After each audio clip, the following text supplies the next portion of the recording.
Can our current power grid handle a world where all vehicles run on electricity? This is the question that has been making rounds among environmentalists, car manufacturers, and power companies alike. Let's take a step back and examine the current state of power grids worldwide. These intricate networks of wires, substations, and transformers are responsible for delivering electricity from the power plant to your home. They've been around for over a century and have done a commendable job of keeping our lights on, our refrigerators humming, and our devices charged. But now, they're facing a new challenge.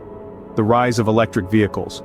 Electric cars, once a novelty, have become increasingly mainstream. They're quiet, efficient, and most importantly, they don't spew harmful emissions into the air. In fact, they've become so popular that some countries are considering banning gas-powered vehicles altogether. But this surge in popularity comes with its own set of challenges. You see, electric cars run on batteries that need to be charged, often. And that means they need electricity, a lot of it. Just to put things into perspective, the average electric car uses about 30 kilowatt hours of electricity for every 100 miles driven. That's roughly equivalent to the amount of electricity an average American household uses in a day. Now let's do a little math. There are over 1 billion cars on the planet. If we were to replace all of them with electric vehicles, we'd need to produce an extra 30 billion kilowatt hours of electricity every day. That's a staggering amount even for our global power grid. But here's the kicker. Our current power grid, as impressive as it is not designed to handle this kind of demand. In many parts of the world, the grid is already stretched to its limit. Power outages are common, and there's a constant struggle to keep up with the growing demand for electricity. The gap between the current demand for electricity and the total capacity of the grid is concerning. And this gap is only going to widen as more and more electric cars hit the road. We're talking about a potential increase in electricity demand of up to 20%. This is a significant load that our current infrastructure is ill-equipped to handle. So what does this mean for the future of electric cars? Well, it's not all doom and gloom. There are solutions out there, and we'll be diving into them in the next part of our series. But for now, it's safe to say that our current power grid in its current state may struggle to support a world where all vehicles run on electricity. As we can see, the current power grid may not be able to fully support the transition to electric cars. This doesn't mean we should abandon the idea of electric vehicles, far from it. It just means we need to think about how we're going to power them, and that's a conversation we all need to have. What does the future hold if the trend towards electric vehicles continues? Picture this. A world where the hum of gas engines is replaced with the quiet whir of electric motors.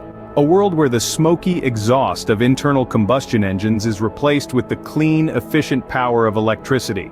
This is the future that could await us if the current trend towards electric vehicles continues. As we move towards this electric future, an enormous shift in demand for electricity is inevitable.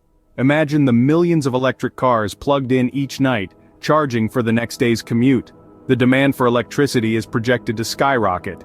It's like adding another major appliance to every household, one that's used daily and needs a full recharge every night.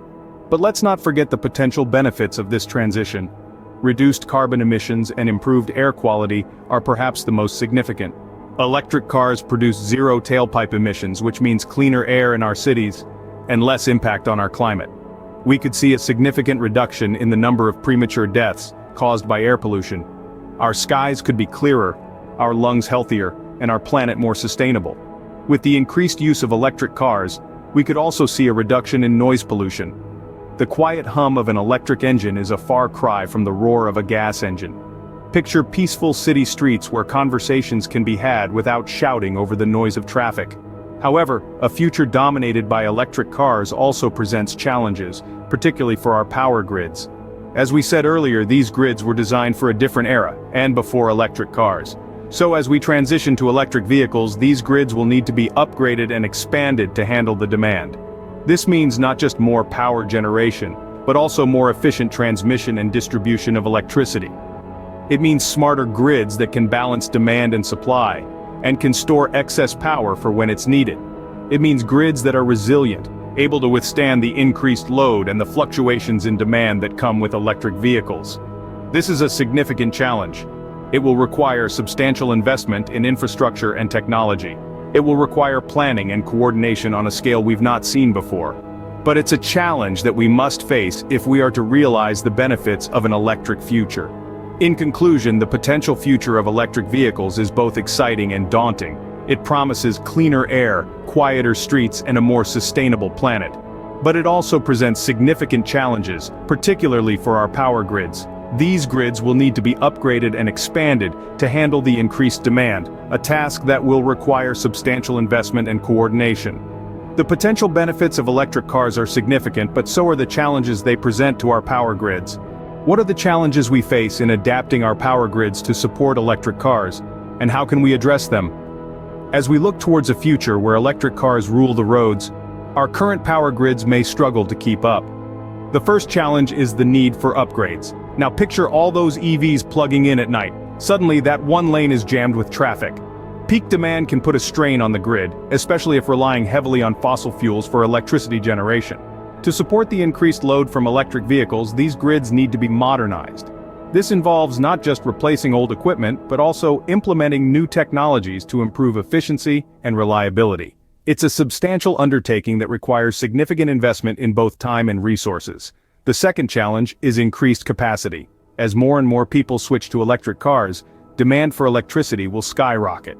Our power grids need to be able to handle this surge in demand without causing blackouts or other disruptions. This means not only building more power plants but also improving the way we distribute and use electricity. And the third challenge is improved efficiency. Currently, a lot of the electricity we generate is wasted due to inefficiencies in the grid. To meet the demand from electric vehicles, we need to minimize these losses. This could involve anything from upgrading transmission lines to implementing demand response programs that encourage people to use electricity at off-peak times. But it's not all doom and gloom. There are solutions on the horizon that could help us address these challenges. One promising approach is the development of smart grids. These are power grids that use digital technology to optimize the production and distribution of electricity. They can respond in real time to changes in demand, making them much more efficient and reliable than traditional grids. Renewable energy is another part of the puzzle. By harnessing the power of the sun, wind, and other renewable sources, we can generate electricity without contributing to climate change. This is not only good for the environment, but also helps to diversify our energy supply, reducing our reliance on fossil fuels. And finally, there's energy storage technologies. These can store excess electricity when demand is low, and then release it when demand is high. This helps to smooth out the peaks and troughs in electricity demand, making it easier for the grid to cope. Of course, these solutions won't come about by themselves. They require the support of governments, businesses, and individuals. Governments need to set the right policies and regulations, businesses need to invest in new technologies and infrastructure, and individuals need to make sustainable choices in their daily lives. The transition to electric cars presents significant challenges, but with the right strategies and technologies, we can overcome them. We all have a role to play in this transition. It's one that we can achieve, but unfortunately these infrastructures are currently not moving at the pace that is needed. Thank you for watching.